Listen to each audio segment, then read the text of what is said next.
여러분 반갑습니다. 한국사 전문의 선생님입니다. 자, 이번 시간에 우리는 새로운 대단원, 2단원 근대 국민국가 수립운동에 들어가게 됩니다. 자, 우리가 이 단원에서 배울 내용은 흥선대원군, 그죠? 흥선대원군의 집권기부터 자, 국권이 침탈되는 그 시기까지를 우리가 배우게 될 겁니다. 자, 여기서 근대 국민국가라는 것은 말 그대로 이제 근대 시기에 국민이 주인이 되는 국가, 즉 민주주의를 수립하기 위한 운동이 펼쳐지는 시기다. 이렇게 보시면 되고요. 자, 그 중에 첫 번째가 서구 열강의 접근과 조선의 대응입니다. 자, 이 서구 열강의 접근과 조선의 대응 중에서 첫 번째가 서양 세력이 아시아에 접근하다 부분인데 교과서로 치면 89페이지입니다. 자, 이 부분은 세계사에 좀 더 가깝기 때문에 간단히 교과서만 읽어보시고 넘어가면 되겠습니다. 자, 이번 시간에 우리가 학습할 내용은 통치체제를 다시 정비하다 부분인데 자, 내용으로 치자면 흥선대원군이 국내에서 펼친 개혁정치라고 볼 수 있습니다. 자, 이 흥선대원군의 집권부터가 우리나라 근대화의 시작이다라고 교과서가 보고 있기 때문에 자, 이 근대화의 시작인 흥선대원군의 집권기 국내에서 이루어진 개혁정치를 우리가 대단원, 2단원의 첫 번째 시간으로 배우도록 하겠습니다. 자, 흥선대원군의 개혁 정치는 크게 세 가지 내용으로 나누어서 살펴볼 수 있는데 첫 번째는 통치체제를 다시 정비하는 것이고요. 두 번째는 경복궁을 다시 세우고 여러분 참고로 경복궁은 임진왜란 때 소실이 되어서 복구가 되지 않고 있었어요. 그래서 이 경복궁을 다시 중건하고 서원을 양반의 근거지인 서원을 철폐하는 자, 이런 개혁이 두 번째고요. 자, 세 번째는 수치체제를 개편하는데 자, 여기서 수치체제는 세금, 제도를 얘기하는 겁니다. 그래서 통치체제를 정비하고 경복궁을 중건하고 서원을 철폐하고 수치체제를 개편하는 이러한 개혁 정치를 통해서 자, 흥선대원군이 국가를 다시 정비하는 모습을 한번 보도록 하겠습니다. 자, 이거는 이제 흥선대원군의 초상화인데요. 교과서에도 실려 있으니까 한번 살펴보시면 되겠고요. 자, 내용을 한번 보도록 하겠습니다. 자, 흥선대원군의 개혁 정치가 역시 세 파트로 나누어져 있죠. 통치체제의 재정비, 경복궁의 중건과 서원 철폐, 민생 안정을 위한 수치체제 개편입니다. 자, 우리가 이렇게 본격적으로 내용에 들어가기 전에 여러분 교과서 91페이지 교과서 91페이지 펴주시고요. 학습지 준비 다 하셨죠? 같이 준비해 주시기 바랍니다. 자, 그러면 설명해 보겠습니다. 자, 우선 흥선대원군이 이제 집권을 해서 개혁 정치를 펼쳤다 이렇게 얘기하는데 그러면 흥선대원군이라는 인물이 누군지에 대해서 먼저 알아볼 필요가 있겠죠. 자, 흥선대원군은 고종의 아버지입니다. 고종의 아버지인데 자, 고종은 철종의 뒤를 이어서 12살의 어린 나이로 즉위를 했어요. 근데 철종이 후사 없이 사망을 했기 때문에 고종은 철종의 아들이 아니라 왕실의 여러 인물 중에서 왕이 될 자격이 가장 이제 충분하다라고 파악이 돼서 일종의 픽업이 된 왕이다 이렇게 보시면 되겠습니다. 그래서 고종은 철종의 뒤를 이어서 왕이 되기는 했지만 철종의 아들이 아니라 왕실의 인물들 중에서 왕이 된 경우입니다. 대부분의 왕들은 자신의 아버지가 사망을 하고 아버지의 뒤를 이어서 왕위에 오르기 때문에 왕이 됐을 당시에는 아버지가 없어요. 하지만 고종 같은 경우에는 왕실 인물 중에서 왕이 된 경우이기 때문에 고종의 아버지인 흥선대원군이 아직 살아 있었습니다. 그래서 대원군이라고 하는 명칭을 받고 이제 흥선대원군이 된 건데 고종이 12살 12세의 어린 나이에 즉위를 했기 때문에 직접 정치를 할 수가 없고 대신에 누군가가 정치를 해줘야 되는데 이때 흥선대원군이 집권을 한 겁니다. 그래서 흥선대원군이 어린 고종의 정치를 대신 해주기 위해서 섭정이라는 것을 펼치게 됩니다. 그래서 고종이 성인이 될 때까지 흥선대원군이 섭정을 통해서 집권을 하게 되는 거죠. 그래서 흥선대원군이 집권을 했던 시기는 고종이 왕위에 오른 1863년이 된다 이렇게 보시면 돼요. 그 이후로 한 10년 동안 그죠? 고종이 성인이 되기까지 한 10년 동안 흥선대원군이 집권했던 시기다 이렇게 보시면 되겠습니다. 그러면 고종이 즉위하고 흥선대원군이 집권하기 이전에 국내의 상황을 한번 살펴볼게요. 자, 우선 국내부터 보도록 하겠습니다.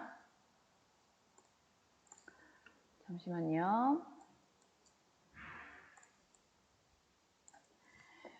자, 흥선대원군이 집권할 당시에 국내 상황을 살펴보면 여러분도 배우셨지만 자, 국내 상황은 세도 정치기였습니다. 세도 정치기. 즉 순조에서부터 철종까지 3대 60년간 왕의 외척이 권력을 잡는 세도 정치기죠. 그래서 일부 가문이 권력을 독점하면서 부정부패와 매간매직이 성행하고 국가의 기강이 상당히 문란해졌던 세도 정치기를 끝내고 흥선대원군이 집권을 한 겁니다.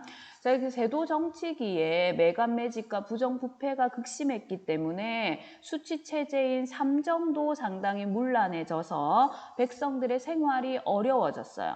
그래서 백성들이 여기에 항의하고 저항하기 위해서 농민 봉기가 엄청나게 많이 일어나던 시기, 이 시기에 이제 흥선대원군이 집권을 한 겁니다.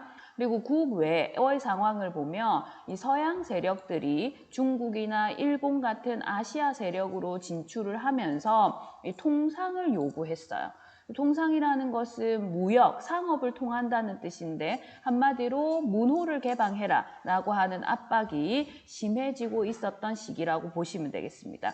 그래서 국내외 이렇게 둘 다 상당히 혼란스러운 시기에 흥선대원군이 집권을 했기 때문에 국가의 체제를 조금 안정시키기 위해서 개혁 정치를 실시했다고 보시면 될 것 같습니다. 자, 그래서 흥선대원군은 능력 중심의 인재를 등용하기 위해서 어떤 세력을 그렇죠. 안동, 김씨 등 세도 가문 세력을 이제 권력에서 축출을 했고 당파, 즉 붕당과 관계없이 고른 인재를 등용함으로써 왕과 자신, 즉 흥선대원군에게 충성할 수 있는 인재를 등용을 했습니다. 통치 체제를 정비하기 위해서 비변사의 기능을 축소를 했어요. 이 비변사는 임진왜란 이후에 이제 권력이 강해지면서 국정의 전반을 운영하던 정치기구인데 세도 정치기에 이 세도 가문이 비변사를 장악하면서 이 세도 가문의 권력 기반 역할을 했던 것이 비변사입니다. 그래서 이 세도 가문을 권력을 약화를 시켜야 되기 때문에 비변사의 기능도 당연히 축소를 시켰고요. 대신에 의정부와 상군부의 기능을 다시 부활시켜서 비변사가 가지고 있던 정치 기능을 의정부에 주고 비변사가 가지고 있던 군사적인 기능을 상군부에게 주면서 기존에 있었던 이런 정치 기관의 기능을 부활을 시킨다 이렇게 보시면 되겠습니다. 그리고 법전을 편찬해서 대전 회통과 육전 조례 등을 편찬하고 군사력을 강화시킵니다. 군사력은 이제 이양선을 대비하기 위해서 수군을 강화하고 신무기를 제조한다 이렇게 되어 있는데 자, 이양선이라는 것은 달을 이자에 모양 양자 그리고 배 선자를 써서 모양이 다른 배라는 뜻입니다. 당시에 이제 서양 세력들이 통상을 요구하기 위해서 우리나라 해안가에 배를 끌고 많이 출몰을 했는데 그 배 모양이 서양의 배 모양이 조선과 다르다고 해서 이양선이라고 불렀어요. 그러니까 서양의 배, 정책들이 조선을 공격하는 것을 대비하기 위해서 수군을 강화했다. 이렇게 보시면 되겠습니다. 자, 그리고 이제 두 번째 경복궁 중건과 서원의 철폐를 살펴볼게요. 자, 첫 번째 경복궁의 중건은 이 경복궁의 앞에서도 얘기했지만 임진왜란 때 소실이 됐고 그 이후에 이제 창덕궁에서 정치를 왕이 펼쳤는데 자, 경복궁은 조선이 세워져서 한양으로 천도할 때 가장 먼저 세워졌던 조선의 정궁, 즉 왕이 정치를 펼치는 궁궐이 경복궁입니다. 이런 경복궁이 임진왜란 때 소실이 돼서 다시 중건되지 않은 것 때문에 왕실의 권위가 서지 않는다라고 흥선대원군은 판단을 한 거죠.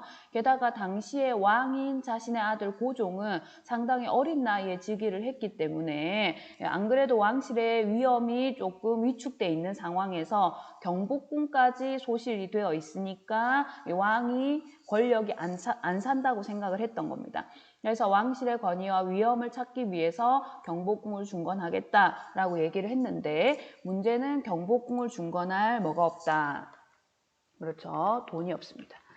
극심한 조선은 당시에 안 그래도 극심한 재정 문제에 시달리고 있었기 때문에 경복궁을 중건할 만한 돈이 없다는 게 문제였어요. 그래서 이 재정 문제를 해결하기 위해서 흥선대원군이 펼친 정책들을 보겠습니다. 자, 흥선대원군은 경복궁을 중건하기 위해서 원납전을 징수하고 그다음에 빈칸 먼저 채울게요. 당백전을 발행하는 이런 정책을 펼쳤는데요. 자, 원납전이라는 것은 말 그대로 하면 원에서 납부한 돈이라는 뜻입니다. 일종의 기부금이라고 보시면 되죠. 근데 문제는 이런 기부금을 강제로 징수를 했어요. 그래서 양반들이나 백성들한테 원납전을 강제로 징수를 하면서 기부금이라는 형태와는 전혀 다르게 운영이 됐기 때문에 상당히 많은 원성을 샀습니다. 자, 그리고 당백전은 뭐냐 하면 당백전은 자, 일당백 할 때 그 당백입니다. 즉 당시에 주로 이제 유통이 되던 상평통보라고 하는 화폐가 있어요. 그 상평통보의 100배에 해당하는 고액 화폐를 발행했다. 그래서 당백전을 발행한 겁니다. 잠시 사진 보겠습니다.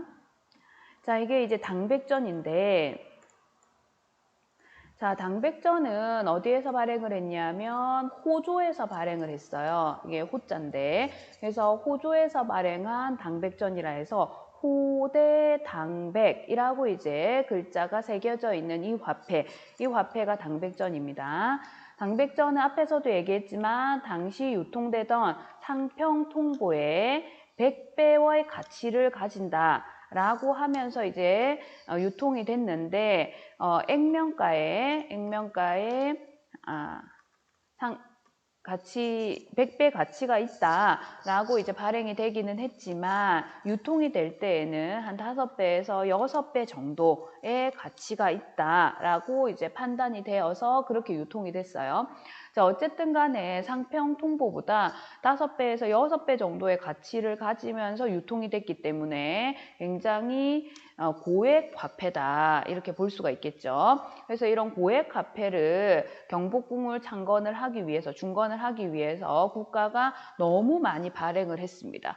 안 그래도 가치가 높은 화폐를 너무 많이 남발을 한 겁니다. 자, 이렇게 고액 화폐가 남발이 되니까 화폐의 가치는 어떻게 되겠습니까? 화폐의 가치는 하락을 하겠죠. 화폐가 너무 많아지면. 그죠? 화폐 가치는 하락을 하죠. 화폐 가치가 떨어지니까 물가는 반대로 어떻게 됩니까? 물가는 상승을 합니다. 더 많은 돈을 줘야지 어떤 물건을 살 수가 있게 되죠. 그래서 물가가 상승을 하고 당연히 생필품, 그죠? 생필품의 가격도 폭등을 하게 됩니다. 자, 이렇게 되면 생필품을 반드시 사서 써야 되는 이런 백성들이 굉장히 이제 불만을 가지게 되겠죠. 자, 그래서 당백전의 발행은 물가 상승을 부추겼다 이렇게 보시면 되겠습니다. 자, 그리고 공사에 백성들이 강제로 많이 동원이 됐는데 당시 경복궁 중건 같은 경우에는 공사를 하는 중에 한 2번 정도의 화재가 발생을 했어요. 그래서 공사 기간이 기존에 정해져 있던 것보다 상당히 늘어났기 때문에 이 공사에 동원된 백성들의 원성도 상당히 컸다라고 보시면 되겠습니다. 그리고 양반들 같은 경우에는 원납전을 강제로 내기도 했고, 그다음 묘지림이라고 해가지고 선조들의 묘가 있는 그 선산에서 나무를 벌목을 해가지고 경복궁의 중건에 사용을 했어요. 그래서 양반들 같은 경우에는 자신들의 선산, 조상들의 묘를 굉장히 중요시 여기는데 그 묘지림을 벌목을 함으로써 굉장히 불만을 많이 품게 되는 그런 것들이 이제 경복궁 중건 과정에서 있었습니다. 그래서 영향을 하나씩 살펴보면 당백전의 발행에 의해서 물가가 급등해서 경제가 혼란해졌고 무리한 중건으로 양반과 백성 모든 신분층에게 원성을 샀다 이렇게 볼 수가 있어요. 그렇게 해서 중건이 된 경복궁 긍정전의 모습입니다. 지금 봐도 굉장히 멋있기는 하지만 이 경복궁이 중건되는 과정에서 상당히 많은 문제점도 있었다라고 보시면 되겠습니다. 자, 다음 서원의 철폐입니다. 자, 서원 철폐는, 이 서원은 지방 양반들의 세력 기반이죠. 앞에서도 많이 서원에 대해서 들어보셨을 겁니다. 그 서원을 철폐했던 왕도 있었죠.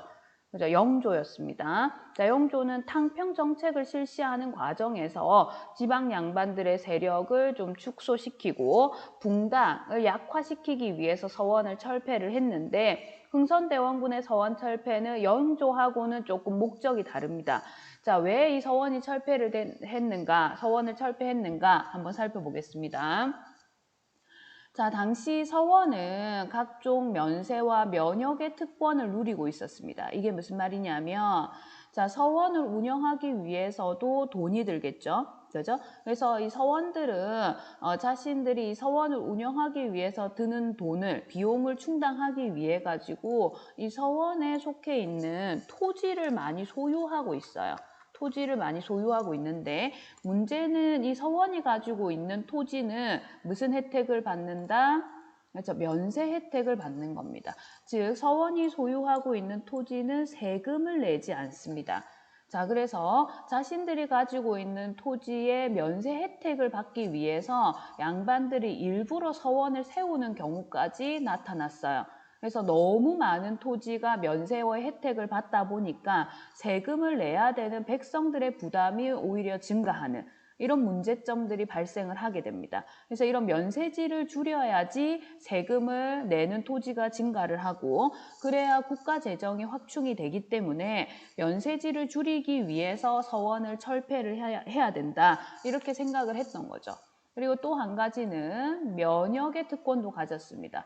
자, 서원에 소속되어 있는 학생 같은 경우에는 서원에 소속이 되어 있기 때문에 군역을 지지 않습니다. 그래서 많은 이제 백성들이나 양반들이 면역의 특권을 누리기 위해서 서원의 학생으로 등록하는 경우가 생겼어요. 자, 이렇게 되면서 면역 혜택을 누리는 사람들이 많아지며 군포를 내야 되는 백성들의 부담이 또 증가를 하게 되겠죠. 이런 것들 때문에 서원을 철폐해야 되겠다라고 봤던 겁니다. 자, 그리고 또 한 가지는 이제 서원이 주변 농민들을 수탈하기도 했는데 특히 서원이 많은 토지를 면세지로 이제 소유하기 위해 가지고 서원 주변에 농민들이 소유하고 있던 토지를 약탈하거나 아니면 싼 가격으로 토지를 사들이는 등 이런 식의 이제 어떤 횡포를 부리면서 농민들을 수탈하기도 했습니다. 그래서 농민들이 서원 때문에 불만이 많았기 때문에 이런 부분들을 이제 없애기 위해서 서원을 철폐한 거죠. 그래서 흥선대원군은 전국에 한 2,000개 정도의 서원이 있었는데 그 중에서 47개만 남기고 나머지 서원들을 강제로 이제 철폐를 했고요. 그 서원이 가지고 있던 토지와 농민들을 몰수하고 이제 서원을 없앱니다. 이로 인해서 이제 백성들은 당연히 환영을 할 수밖에 없죠. 백성들은 상당히 좋아했고 지방의 유생과 양반들 같은 경우에는 엄청나게 반발을 했습니다. 그래서 경복궁의 중건 같은 경우는 양반이나 백성이 모두 다 이제 싫어한 데 반해서 서원 같은 경우에는 백성들은 굉장히 좋아했는데 양반과 지방 유생들은 엄청나게 반발을 했다. 이렇게 보시면 돼요. 자, 마지막 보겠습니다. 마지막 민생 안정을 위한 수치 체제의 개편입니다. 자, 민생을 안정시키기 위해서 세금 제도를 개편을 한 거예요. 자, 민생이 안정이 돼야 백성들이 세금을 제때 잘 내겠죠. 백성들이 세금을 제때 잘 내면 국가의 재정도 확충될 수 있는 겁니다. 결국 민생을 안정시킨다는 것은 국가 재정에 도움이 되는 거기 때문에 세금 제도를 합리적으로 개편해서 많은 농민들이 생활이 안정되고 이 생활이 안정된 농민들이 적절하게 세금을 내면서 국가의 재정을 확충하는 이런 선순환을 만들기 위해 가지고 수치 제도를 개편을 한 겁니다. 자, 그래서 수치 제도 중에서도 문제가 됐던 이 삼정을 개혁을 했는데, 자, 삼정의 종류를 먼저 살펴보겠습니다. 자, 우선 첫 번째는 전정입니다. 전정. 두 번째는 군정이고 세 번째가 황곡입니다. 세 가지를 먼저 설명을 하고 어떻게 개혁을 했는지 보도록 하겠습니다. 자, 전정은 뭐냐면 말 그대로 토지에 대한 세금입니다. 토지에 대한 세금이죠. 자, 토지에 대한 세금은 우리가 임진왜란 이후의 수치체제 개편에서 배웠듯이 영정법을 실시했어요. 조선 후기에, 그죠? 여러분 기억나시죠? 자, 영정법에 의해 가지고 토지 1결당 4에서 6두 정도의 세금을 걷었다 이렇게 얘기했어요. 근데 이 전정이 상당히 문란해지면서 개혁을 요구하게 된 거예요. 자, 그러면 어떻게 된 거냐? 자, 토지 1결당 4두에서 6두만 세금을 내야 되는데 앞에서 얘기했다시피 면세 혜택을 받는 토지들이 증가를 하고 농사를 지으면서도 관청에 신고를 안 해서 이게 은폐되어 있는 토지들이 늘어나게 됩니다. 그래서 세금을 내는 토지가 너무 작아지니까 이 세금을 내는 토지에서 더 많은 세금을 끌어들이기 위해서 영정법은 토지 1결당 4두에서 6두로 이제 세금을 고정하게 돼 있는데 실제로 세금을 거둘 때에는 정해진 것보다 법적으로 정해진 것보다 더 많이 거둘 수밖에 없는 거예요. 그래서 심지어 1결당 20두의 세금을 낸 지역도 있습니다. 자, 그래서 이런 전정이 상당히 심각한 문제가 있기 때문에 이 전정을 개혁하겠다 해서 이제 흥선대원군이 개혁에 들어간 거예요. 자, 두 번째 군정입니다. 자, 군정은 앞에서 역시 배웠듯이 균역법을 실시했죠. 기억나시죠? 자, 이 균역법에 의해서 성인 남성, 군대 가는 대신에 세금을 내는 거기 때문에 성인 남성은 1년에 1필씩 세금을 낸다. 이렇게 원래 돼 있어요. 하지만 위에서 말했다시피 면역의 혜택을 누리는 사람들이 많다 보니까 성인 남성이 1년에 한 번만 내는 게 아니라 여러 군데에서 여러 번 걷어가는 경우가 있었고 심지어 죽은 사람이나 갓 태어난 남자 아기에게도 세금을 걷는 경우가 많아가지고 상당히 백성들의 원성을 샀던 것이 군정입니다. 그래서 이 군정을 문제를 해결하기 위해 가지고 또 개혁을 실시를 했고요. 자, 마지막에 환곡인데 여러분이 환곡 같은 경우에는 삼정 안에 들어가 있긴 하지만 사실 엄밀히 얘기하면 세금이 아니거든요. 이 환곡이 뭐냐면 백성들이 이제 가을에 추수를 하고 나면 긴 겨울을 보내고 봄이 오잖아요. 그 봄이 오면은 이제 가지고 있던 식량들이 다 떨어져 가지고 춘궁기를 겪게 되거든요. 봄에 이제 굶주리는 시기가 생긴다는 거죠. 이 춘궁기에 관청에서 곡식을 빌려줍니다. 빌려주고 가을에 다시 갚는 그런 제도를 우리가 환곡이라고 하는데 그래서 이 환곡은 원래 가난한 백성들을 도와주기 위한 제도였어요. 근데 문제는 이 환곡이 변질이 되면서 가을에 이제 곡식을 갚으면서 많은 이자를 요구한다든지 내가 안 빌리고 싶은데 강제로 빌려줘서 많은 이자와 함께 갚게 한다든지 이런 여러 가지 이제 문제들이 발생을 하게 됩니다. 그래서 이런 황곡이 세금 못지않게 백성들을 괴롭히는 그런 요소가 되는데 이런 황곡의 문란을 개혁하기 위해서 이 삼정의 개혁 안에 같이 이제 개혁을 한다라고 보시면 되겠습니다. 그러면 전정의 문란을 개혁하기 위해서는 어떻게 했느냐? 앞에서도 얘기했지만 이 전정의 문란이 일어나는 이유 중에 하나가 내가 농사를 짓고 있는 토지가 있는데 그걸 관청에 숨기고 몰래 농사를 짓고 세금을 안 내는 토지들이 상당히 많아서 그렇거든요. 이렇게 숨겨진 토지를 찾기 위해서 양전 사업을 실시합니다. 그래서 토지를 모든 토지, 농사 짓고 있는 모든 토지를 측량하고 이 토지의 주인이 누구인가를 가리는 양전 사업을 실시를 해가지고 숨겨진 토지를 찾아내요. 그래서 그 숨겨진 토지에 공정하게 세금을 부과를 하면서 이제 소수의 토지가 너무 많은 부담을 지지 않도록 많은 토지가 공정하게 세금을 내도록 이렇게 하는 것이 양전 사업이고 토지의 겸병 즉 너무 많은 토지를 한 사람만 소유하는 것을 금지시키면서 이렇게 세금을 공정하게 내게 하는 겁니다. 그래서 국가 재정을 확충을 시키고요. 그다음에 군정입니다.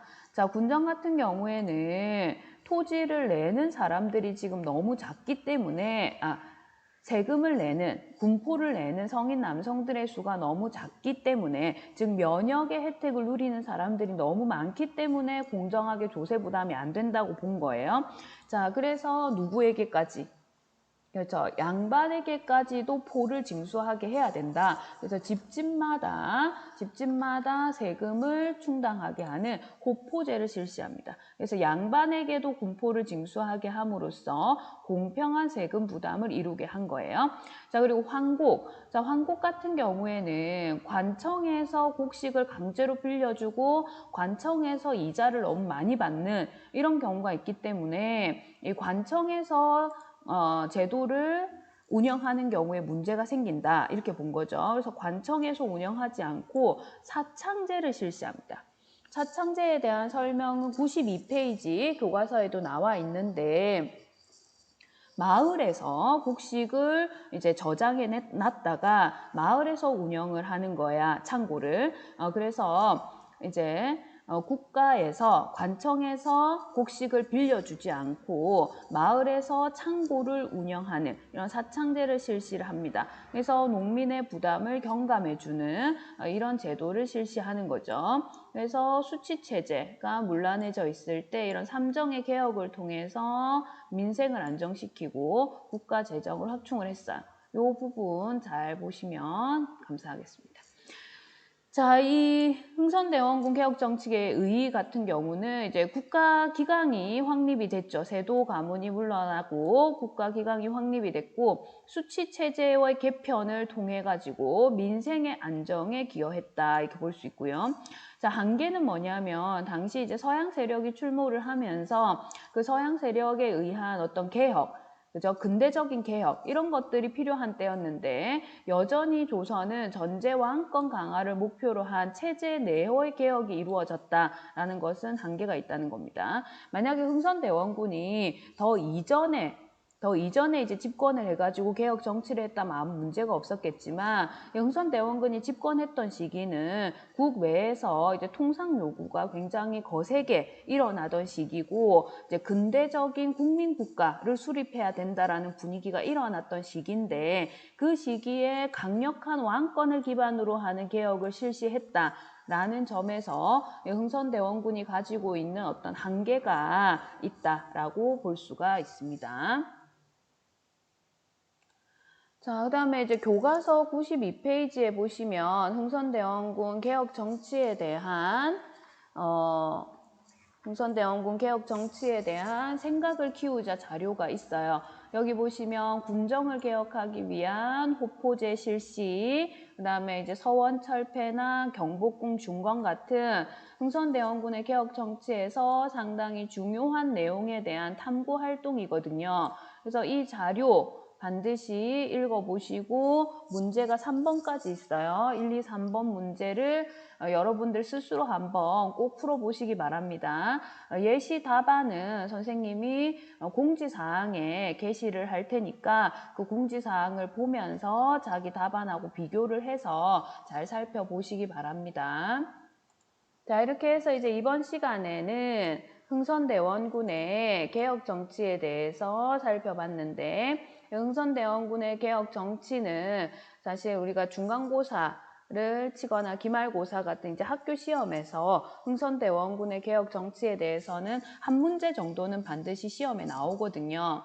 그래서 뭐 경복궁의 중건이나 서원의 철폐나 수치체제의 개편이나 이런 주제에 대해서 여러분들이 반드시 잘 기억을 해두셔야 된다라는 거 다시 한번 말씀드리고요. 자, 이번 시간 내용 중에서 이해가 안 되는 부분은 질문하기 게시판에 반드시 올려주시고 질문을 많이 해주시면 감사하겠습니다. 자, 오늘은 여기까지 수업하겠습니다. 모두 수고하셨습니다.